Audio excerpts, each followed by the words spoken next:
Good day girls. आज हम knowledge and curriculum subject में सबसे पहले बात करेंगे पाठ्यक्रम पे और बाद में पाठ्यक्रम बनाने के आधार, इसका महत्व, इनके ऊपर चर्चा करेंगे। पहला है हमारा क्वेश्चन आता है, पाठ्यक्रम का अर्थ बताइए। ये पाठ्यक्रम क्या है, ये पाठ्यक्रम किसे कहते हैं। तो इसके लिए हम स्टार्ट कर रहे हैं। पहला, पाठ्यक्रम अंग्रेजी के करिकुलम वर्ड, अंग्रेजी में से करिकुलम कहते हैं। इसकी उत्पत्ति लैटिन शब्द कुर्रे से हुई है। कुर्रे का अर्थ होता है दौड़ का मैदान, यानी रेस कोर्स। अर्थात पाठ्यक्रम को बालक के लिए एक मैदान समकक्ष बताया गया है जिसमें वो अपने शैक्षिक उद्देश्यों की प्राप्ति के लिए दौड़ लगाता है। यानी कि बच्चा अपने शिक्षा से संबंधित जो भी उद्देश्य होते हैं, जिन भी उद्देश्यों को लेकर हम पढ़ाई करते हैं, उन्हें प्राप्त करने के लिए जिस चीज़ का सहारा लेकर आगे बढ़ता है उससे ही पाठ्यक्रम बताया गया है।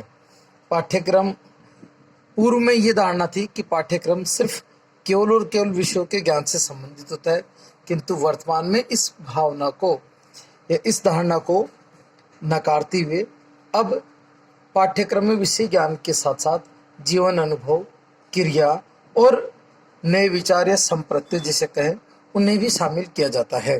अर्थात पाठ्यक्रम में अब विषय ज्ञान के साथ साथ हमारे दिन प्रतिदिन होने वाले अनुभव, हमारे द्वारा किए जाने वाली विभिन्न क्रियाएं और विचार भी शामिल हैं।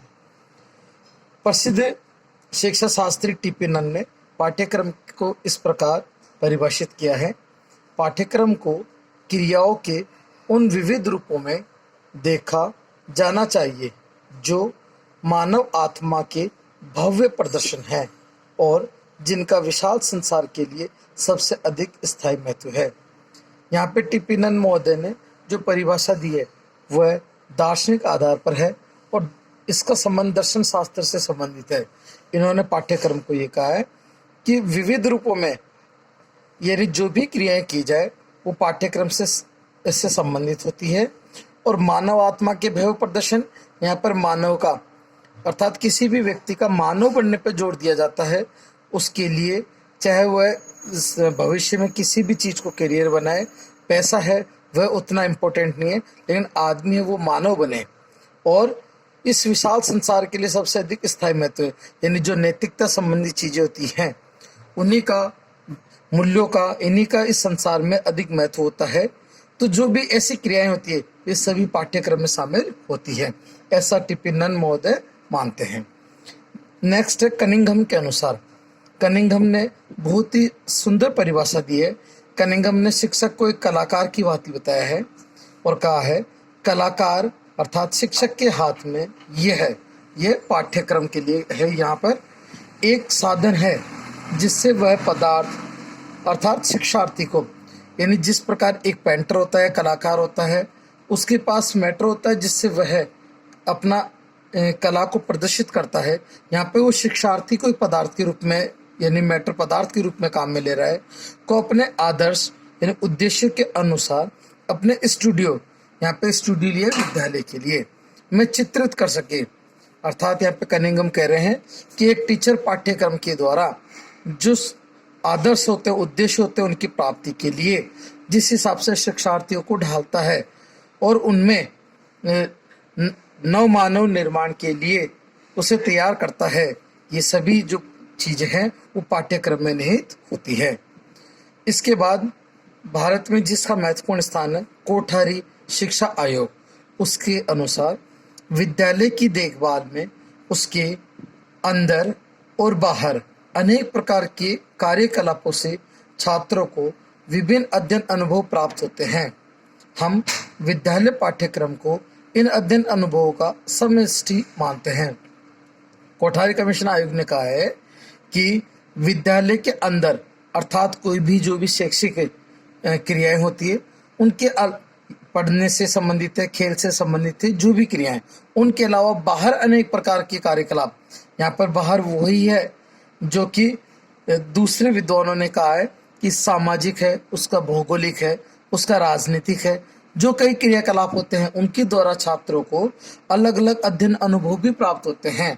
उन सभी अनुभवों को मिलाकर और विद्यालय के अंदर होने वाली गतिविधियों को मिलाकर जो समष्टि के रूप में है वही एक पाठ्यक्रम कहलाता है। ये हमारे कोठारी कमीशन ने परिभाषा इसकी इस प्रकार से दी है। अब इन परिभाषाओं के आधार पर हम पाठ्यक्रम की विशेषताएं निकालते हैं कि पाठ्यक्रम विद्यार्थी के लिए अपने शैक्षिक लक्ष्य प्राप्ति का साधन है। इसके द्वारा वो अपने लक्ष्यों की प्राप्ति को सुगम बनाते हैं। दूसरा, विद्यार्थी है अपने अनुभव की संपूर्णता का निहित होना। इन विद्यार्थी में जो अनुभव वो शिक्षा के द्वारा, समाज के द्वारा प्राप्त करता है, उनको संपूर्ण रूप से साकार करना और उसके बारे में शिक्षित होना, इसमें निहित होना होता है। अगली विशेषता है विद्यालय और विद्यालय के बाहर के अनुभव और क्रियाकलापों की जानकारी होना। ये वही बात है जो कोठारी कमीशन ने कही है कि विद्यालय में वो शैक्षिक संबंधी चीज़ें सीखता है, पढ़ाई से संबंधित सभी है चीज़ें सीखता है। उनके अलावा जो विद्यालय के बाहर समाज का ज्ञान है, राजनीति का ज्ञान है या अन्य किसी प्रकार के आर्थिक क्रियाकलाप, सामाजिक व्यवहार को सीखता है, ये सभी पाठ्यक्रम के अंदर निहित है। उसके अलावा अगली विशेषता है कि पाठ्यक्रम निहित अनुभवों का प्रयोग शैक्षिक उद्देश्यों की प्राप्ति के लिए होता है। यानी जो पाठ्यक्रम है वो अनुभवों के द्वारा उनको काम में लेकर जो हमारे शिक्षा के उद्देश्य है उनको प्राप्त करने पर जोर देता है। और इस विशेषताओं से सभी से यह इंगित होता है कि संपूर्ण विद्यालय वातावरण, यानी कि पढ़ाई के साथ साथ पाठ्य सहगामी क्रियाएं लीजिए या SCPW कैंप्स लें या शैक्षिक भ्रमण लें, ये सभी कुछ एक पाठ्यक्रम में ही शामिल होती है। इस प्रकार हम पाठ्यक्रम क्या है या पाठ्यक्रम किसे कहते हैं इसे समझ सकते हैं। नेक्स्ट वीडियो में आपको पाठ्यक्रम के आधार और इससे संबंधित अन्य चीज़ें बताई जाएगी। थैंक यू गर्ल्स, तब तक अपना ध्यान रखिए, कोरोना डिजीज से बचें, सोशल डिस्टेंसिंग का पालन करें। Thank you, good day.